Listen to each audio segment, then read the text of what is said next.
salvation. Praise to you, Lord Jesus Christ. Upon reading the Gospel, I was reminded, at dahil kakadiscuss lang namin sa aking klase sa mga seminarista, I was reminded of a Greek myth. The story was about Orpheus and his beloved Eurydice. Ayon sa kwento, ikakasal na sana si Orpheus na isang magaling na poet and singer sa kanyang pinakamamahal na si Eurydice. But before the wedding, suddenly Eurydice fell. It seems that a serpent had bitten her, and she, before the wedding, dies. So according to the Greek belief, those who die will be transferred to the underworld, where no living being is allowed to go. This is a place only for the dead. But Orpheus was so depressed, he was so affected, he was so sad, that he decided to try to go to the underworld and bribe or convince his way into taking back his beloved Eurydice. And so the journey began.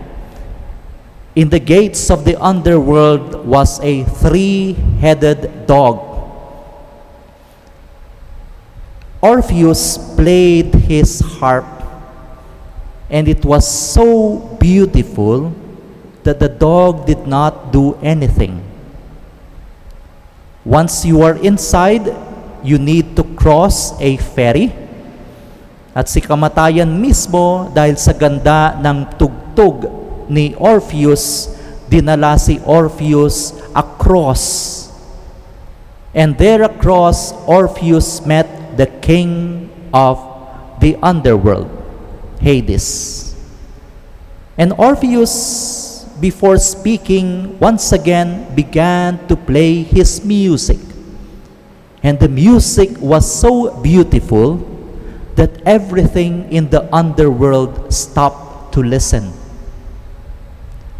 Pagkatapos nun, nagsalita ang poet na si Orpheus, professing his love, professing how he misses his beloved, professing that kung pupwede, kasi napakaagang nakuha ang kanyang mahal, kung pwede ibalik sa kanya ang kanyang minamahal. The king of the underworld agreed, but on one condition.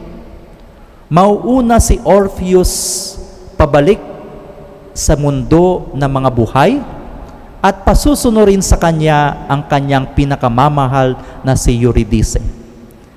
And the only condition given to Orpheus was that he should not look back, or else he will forever lose his beloved Eurydice. And so Orpheus began his journey.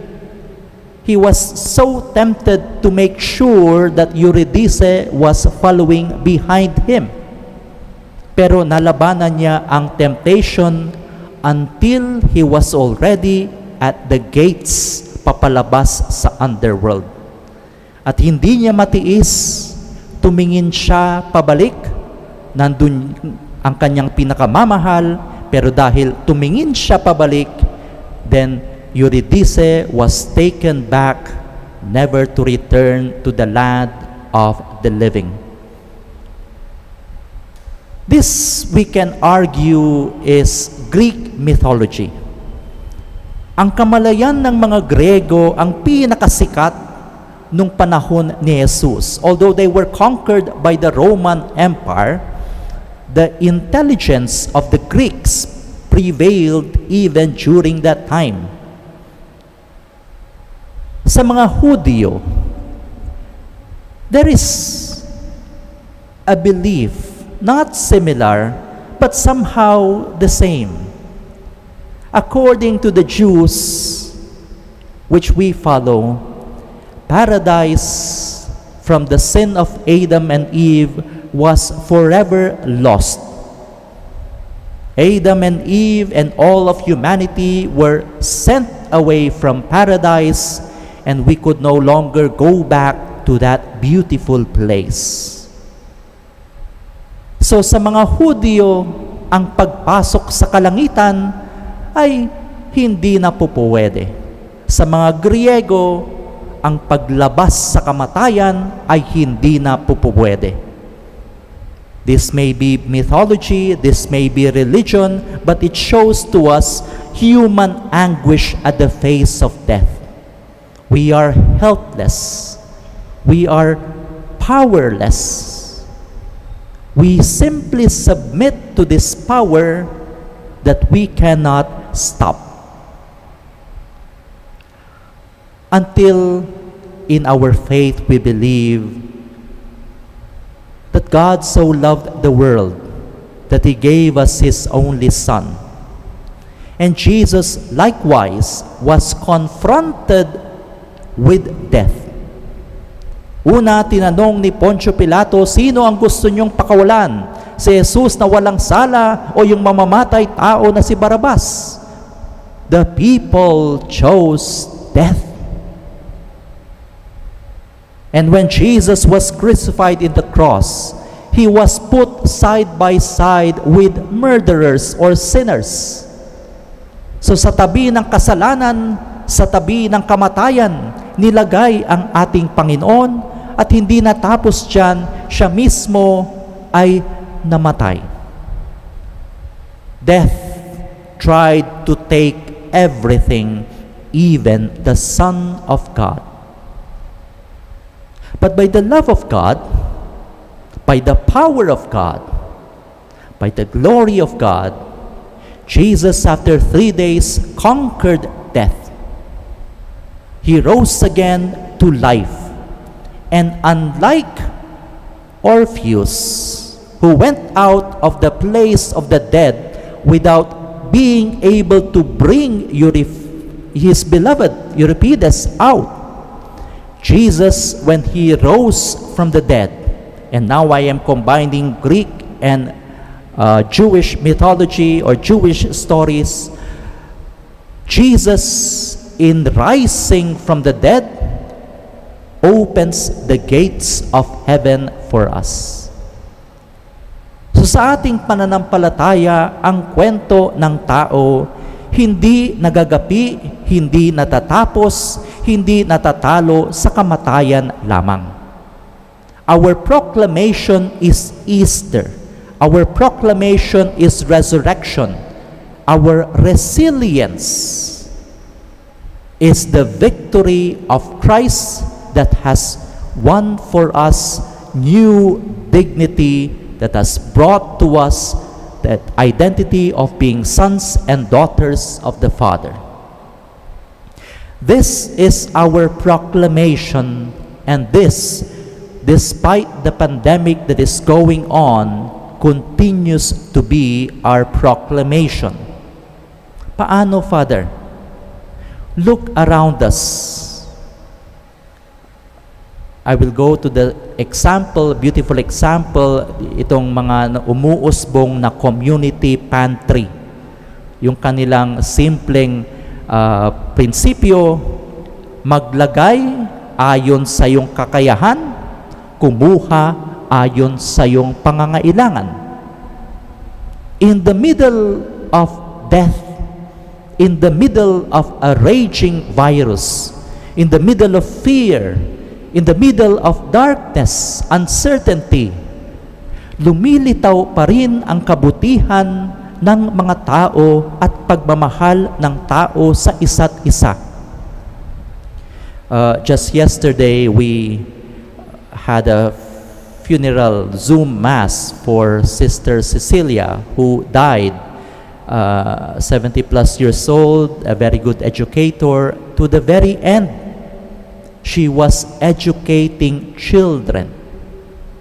Yes, merong problema ang mundo. Yes, nagsara ang mga eskwelahan. Yes, online ang mga ginagawa natin ngayon. But does that mean we have to stop educating and giving hope to our children by the life of this sister? No. We continue to be there for them. We continue to inspire them. We continue to tell them of a better future. Sa mga frontliners natin, sa mga nagsasakripisyo ng kanilang sarili para alagaan, para pagsilbihan, para buhayin ang mga nagkakasakit, they do this at the risk of their own lives, and sad to say, even at the risk of their own families. But in the face of death, our proclamation is resilience. Our proclamation is life. Our example is love for one another. Sa mga medyo bata-bata pa, kasama po ako doon, na medyo sumasantabi muna para mabakunahan ang ating mga frontliners at mauna ang ating mga senior citizen. Ang pagpaparayang ito ay ehemplo ng isang pagmamahal sa kapwa. It's a way of Easter proclamation. Mauna po kayo, protektahan po namin kayo, mag-iingat po kami, at harinawa sa kakukuskus namin ng aming balikat, darating din yung aming hinihintay na vaccine para sa lahat. So dear friends, again, we do not deny the difficulties that lie around us. We do not deny the hurt that death has caused and continues to attack families, communities, people. We do not deny that we have not solved many of the problems, or we have not yet the solutions that we need to combat this pandemic. But as people of faith, as people who follow Jesus, as people who are trained to proclaim the Easter message, let us continue to proclaim hope. Let us continue to fight for life and new life. Let us inspire one another.